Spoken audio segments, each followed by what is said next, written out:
Hello students, welcome to our channel Chem-Math Shastra. Our today's topic is phase rule and we will mainly discuss about three main parts of phase rule. Hope this video will be very much helpful for the student of BSc who have phase rule in their syllabus. So let's start.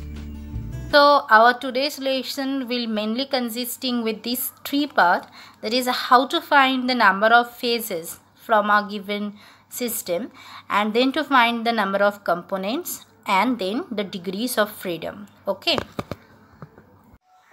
so at first we have to know what is phase. This is the main part of this whole discussion. Phase is the part of a system which is physically distinct, that is look like different from other parts, mechanically separable, that is can easily separate, and are in dynamic equilibrium with the other parts by transition of substances, that is they have some provision to transit their substances from one phase to the another phase. When we go to some example, you will observe that there are some systems where more than one phase is also present, and those phases can easily exchange their substances by the transition of these substances and are always present in dynamic equilibrium. Okay. Now here we have some example of system by which we have to find the number of phases present. Okay. So at the first we have the mixture of gases. You know, if we have more than one or more than two gases, they are always in a mixture form and they are not physically separated from other part, that we cannot find that oxygen, nitrogen in separately. So they will always make a phase which have one phase. Okay, that is phase is 1 for the mixture of gases. Next, for the colloidal solution, you know about colloidal solution, their solvents and solutes are different or they are mechanically separable. That's why their phase is 2. Okay. Now the true solution, in case of true solution, they are not separated mechanically. So that is phase is 1. In case of solution where two polar solvents are present, okay, like if I take the example of water and ethanol, these are polar solvent. If we mixed these two polar solvent, they will mixed well and they will form a single phase. So their phase is 1. They are not mechanically separated or not physically distinct. In case of non-polar solvent, if we have CCl4,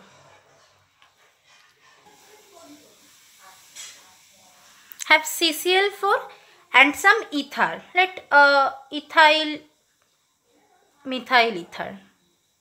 Okay, so these two non-polar solvent will mix very well and they will not form any distinct physically distinct two part. Okay, rather they will form a homogeneous mixture and will always form a single phase. Next, in case of some polar and non-polar solvent, let water and CCl4. These two are one polar and another one is non-polar. So they are cannot mixed very well and obviously they are not homogeneous and you can easily distinguish them separately. So they will form the phase of 2. Okay. Now we have some mixture of gases and water. We have three types of gases. Number 1, sulfur dioxide. Next, ammonia and HCl. Okay, these three gas we have to mix with water. In case of sulfur dioxide, when it mixed with water, then sulfur dioxide will always form a separate part with water and that's why it will give two phase. When we increasing the dipole moment of the gas which we have to mix with water like ammonia, then that very gas will form a very well mixture with water, that is homogeneous, and will form a single phase. Similarly, in case of HCl, that will also have a higher dipole moment and that will also give a single phase system. Okay. Next, the mixtures of solids. You know that solids are never mixed with each other. That's why if you have n numbers of solids in a system, then you have n number of phases. Okay, then the total number of solids is equal to the total number of phases. Next, the allotropic mixtures. In this case also you have to remember that the number of, if you have n number of allotropes, then n number of phases will also present there. Okay. Next case of alloy. You have copper plus zinc and different alloy, you know. These alloys are always mixed homogeneously and they are not physically distinct. That's why they are always form a single phases system. Next, each hydrate in solution. This is very important. You carefully observe this example. That is, you have copper sulfate, 5 water, plus you have copper sulfate, 3 water. Then copper sulfate, single water. If there are other system like let ice or normally water you have, okay. So for this system where the hydrate ions are or water, number of water molecules are different in each molecules, these molecules will always form separate phase in this system. Okay, that is, this is one phase, 2, 3, 4. So you have 4 phase in this system. Now, in case of saturated solution, as we know that a little amount of solute is required at the bottoms of the container to make the whole solution saturated. That's why the saturated solution actually containing 2 parts. That is, one part where the solution is present with the homogeneous mixtures of the solvent and the solute, and a little amount of solute is present at the bottom of the container. That's why it is forming 2 phase system. Okay.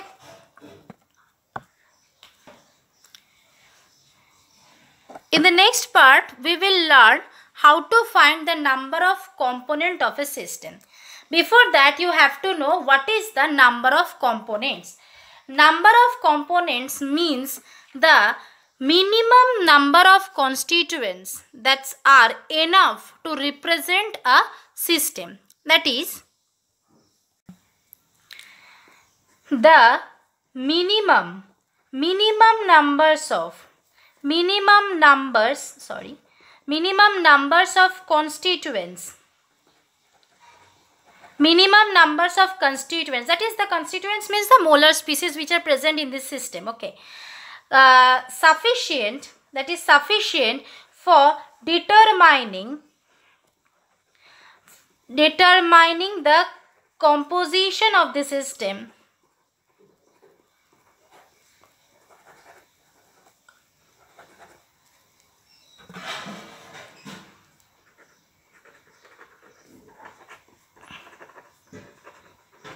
Okay, so this is the component. That is, if we have some numbers of constituents or the molecular species in a system, but all the molecular species are not essential or not required to completely solve or determining the composition of a system.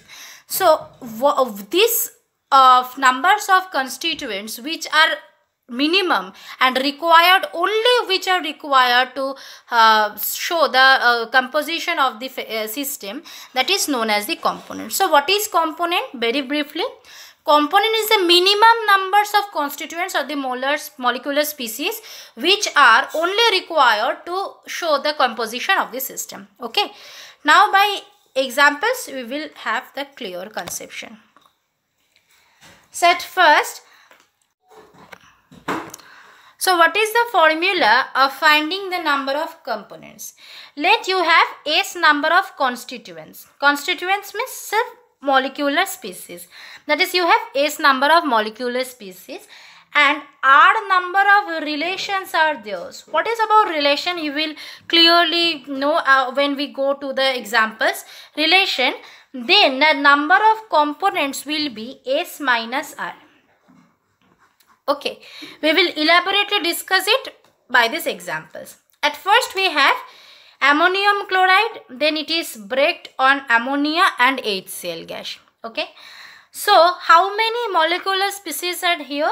That is S equals to, you can observe 3. That is 3 number of molecular species are here. Okay, And one relation is here, that is ammonium chloride, which is in equilibrium with ammonia gas and HCl.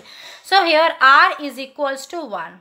That's why C is equals to, C means the number of components, that is equal to 3 minus 1 is equal to 2. Okay. So the number of components here is 2. Now if there is a system where, okay, that we'll discuss later. Now at the second example, we will show that ions are in equilibrium with water and water is in equilibrium with vapor. If these three states are in equilibrium, then how many species are there? Their total number of molecular species equals to 3. And the relation is equals to 2. Two equilibriums are here. That's why the number of components is equals to 3 minus 2. That became 1. Okay, that what is mean by number of components 1? That means by only one component you can completely represent the system or can show the total composition of the system.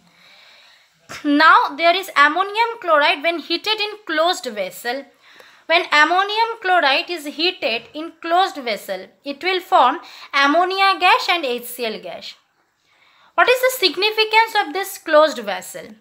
By the means of closed vessel, we have to remember that in closed vessel, the total amounts of ammonia and HCl will also be equal.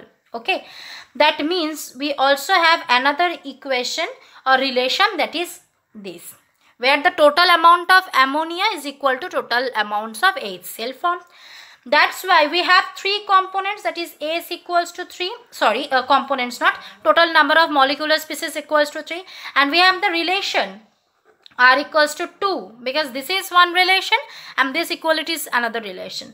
That's why the number of components will become S minus R, that's equals to 3 minus 2 equals to 1. Okay, so this is the difference between these 2 points. Here the ammonium chloride was not in closed vessel, but here as the closed vessel is added, that's why we have to calculate or we have to determine that ammonium and HCl are also in equality phase, that is they are in equal portion. That's why this system will have only one component, that is it's need one component to determine the whole composition of the system. If any ions are present in a system, then the formula is somehow different from the before formula. In case of ions, we always know that the cations should be equals with the anions. That's why one additional relation will present in this case, and that's why we have to find the number of components by the formula. If A is equals to the constituents or the number of molecular species present in the system and R equals to the relation, then the components equals to S minus R plus 1. This one is coming from this equality of the cations and anions. Okay, so if you present numbers of ions in a system, then you by the equalities you have to add number 1 with the total relation, and you have to then find the numbers of components. Now we are coming to the degrees of freedom. What is the degrees of freedom? This is the minimum numbers of independent variable required to characterize a system. What are the independent variables? Those are maybe temperature, maybe pressure, or the concentration of different components. That is, these are the independent variables which are the minimum number of independent variables required to characterize a system or to show the composition of the system. That will determine the degrees of freedom. Okay, now come to some example. Now at first we have ammonium chloride which is dissociating in ammonia and HCl. Okay, before that we have to know the formula of the degrees of freedom. So the formula is F is equal to, if this is the degrees of freedom, that's is equal to C, that means the number of components, minus P, that is the number of phase, plus 2. Okay, this is the formula of finding the degrees of freedom. That is, the degrees of freedom is equal to total number of components minus the number of phases plus 2. Now for the first example, we have that ammonium chloride which is dissociating on ammonia and HCl. So there are two different systems. At first, we have to find the C. We already know how to find the C or the number of components. Here we have 3 molecular species and 1 relation. That's why the C is equals to 2. Okay. Next we have phase. How many phases are there? You can see that their total number of phases in this system is equals to 2. That's P is equals to 2. Okay. Now what is about F? So when we come to find the F, that is 2 minus 2 plus 2, that became 2. Okay. Then total number of degrees of freedom is equal to 2. That means we need only two independent variables to characterize this system. Now in case of a closed vessel where the formed amounts of ammonia and HCl are also equal, in that case we have the components is equal to total number of species 3, and then we have two relation. I already shown you in the last page that this is a relation where ammonium chloride is in equilibrium with ammonia and HCl, and in case of closed vessel where the total amount of ammonia is equal to the total amount of HCl, that is another relation. So we have two relation, that is 3 minus 2, we have 1 components. Next phase is always 2. That's why now the degrees of freedom became 1 minus 2 plus 2, that is equals to 1. So by changing the condition of a system, you can see that is the number of component as well, the degrees of freedom will change. Okay. So in case of closed vessel, we just only need one independent variable, that may be pressure or temperature or concentration of any molecular species, to characterize this system. Now for the next one, where the calcium carbonate dissociates in calcium oxide and carbon dioxide gas. Here the number of components C is equals to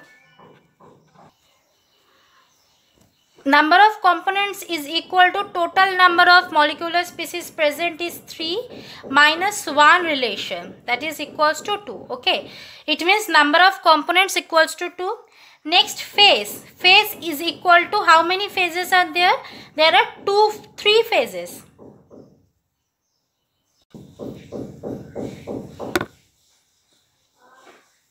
Why 3 phases? Because these two solid, that is calcium carbonate and calcium oxides, are not miscible with each other, and then one gas is also present, that is carbon dioxide. That's why 3 phases are present. Now the degrees of freedom F is equals to, by putting the formula in C, that is 2 minus 3 plus 2, we have 1, that is 1 degrees of freedom. Now in case of water at freezing point, what is happening? That is ice are in equilibrium with water. Right. Now how many numbers of components are there? Number of components 2 molecular species and 1 relation.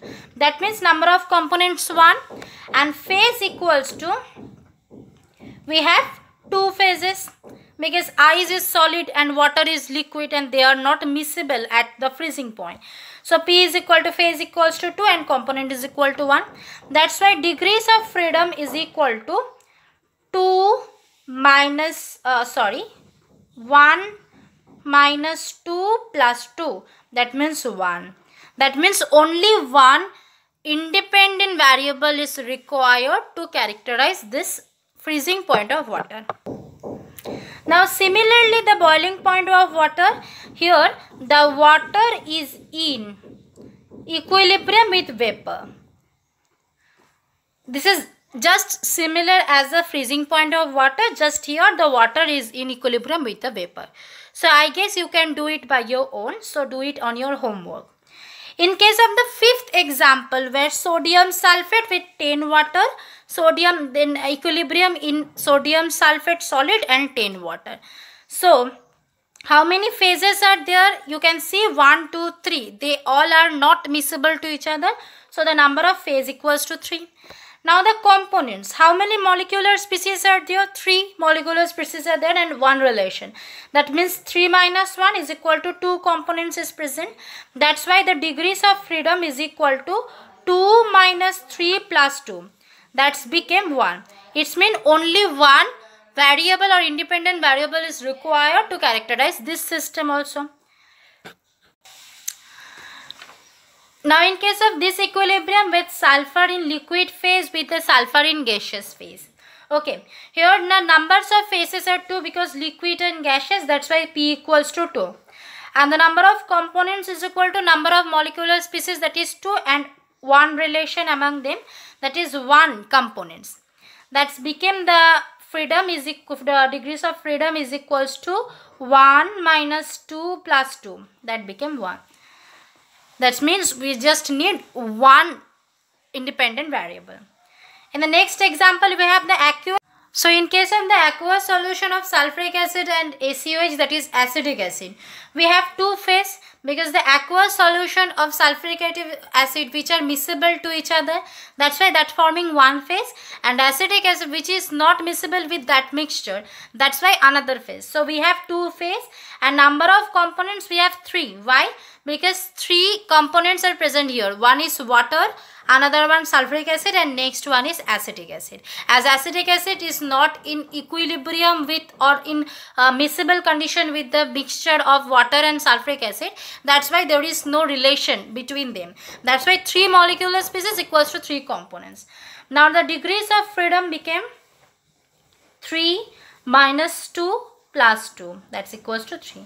So we need 3 independent variable to show its composition. Okay. So what we learned from this overall video, that is the number of components is equal to S minus R, where S is the number of molecular species present and R is the relation between them. That is, we just have to subtract S and R and we will get the number of components. Then the degrees of freedom, which is equals to C minus P plus 2, where C is the component and P is the number of phase plus 2. We just apply this equation to get the total number of degrees of freedom. Okay. So hope these videos are very much helpful for the students of BSc. And this example will beneficial for you to elaborate your conception, how to find the number of components and the degrees of freedom. So if you like my video, then please share with your friends and subscribe my channel for the further videos on chemistry as well mathematics. So thank you for watching my channel.